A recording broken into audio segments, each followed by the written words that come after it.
Hey, my name is Chanel from CB Fiberworks. Welcome to my channel, and today is the start of a new series I'm really excited to share. I decided that this year I did not want to do a temperature snake, although I do love Kelvin very much. This is my 2023 temperature snake. I wanted to do something a little bit more random, and I wanted to use up some of my scrap yarn. So we are doing a roll of the dice snake this year, and we're going to go over how I'm going to pick my colors, how many colors I'm going to pick, and kind of how this is all going to work. So stay tuned and have fun. I pulled out my D&D dice and I decided to go with a D12, so 12 colors. I wanted to do 20, but that's a bit much even for me. So what I did was I laid out a bunch of my scrap yarn in 12 at a time, and then I rolled the die to see which one of those 12 I would pick each time, replacing with a new ball of yarn from my stash. And I gotta say, I don't love a lot of these yarns, hence why they are kind of in storage more or less, but I want to use them up, and I think it'll be fun to just have like almost a completely random project. So this is how I ended up picking all 12 of my colors. I can't say that they're gonna go together, but that's kind of part of the fun.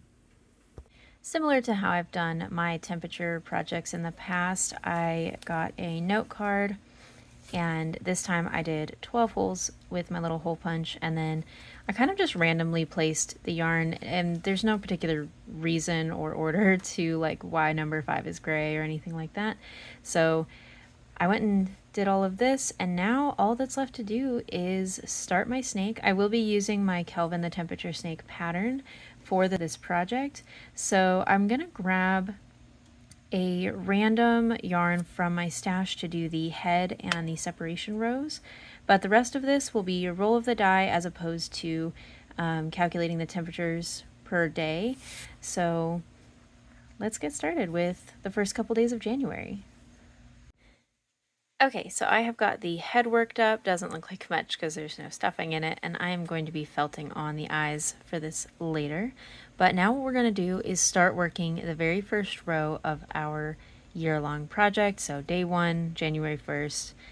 And to find out which color we're going to do first, we are going to roll our D12.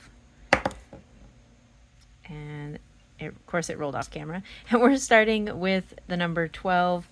How funny. And 12 right here is our variegated pink and gray yarn. So I am going to get started on that very first row. These first couple rows worked up really quickly, and I got the hang of rolling for each row. So I did this for the first 11 rows because as I'm filming this, it is January 11th. These are the first 11 rows completed for our roll of the dice scrap snake that we're making, and it was interesting looking. I gotta say, it's very random, which I guess is the point.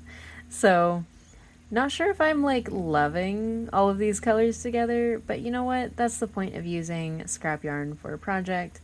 So we're using up some yarn and making something kind of fun along the way. I hope you enjoyed this video, and if you're going to be doing a roll of the dice project, go ahead and let me know in the comments. I'd love to hear what you're going to be doing this year. And don't forget, if you'd like to make a Kelvin the Temp Snake or use this pattern as your roll of the dice project, I'll link it in the description below, and you can check out the blog post where I recommend not only a project like this, but some other interesting alternatives to temperature projects. So check out that link, and then make sure to like and subscribe, and I will see y'all another time. Have a good day. Bye.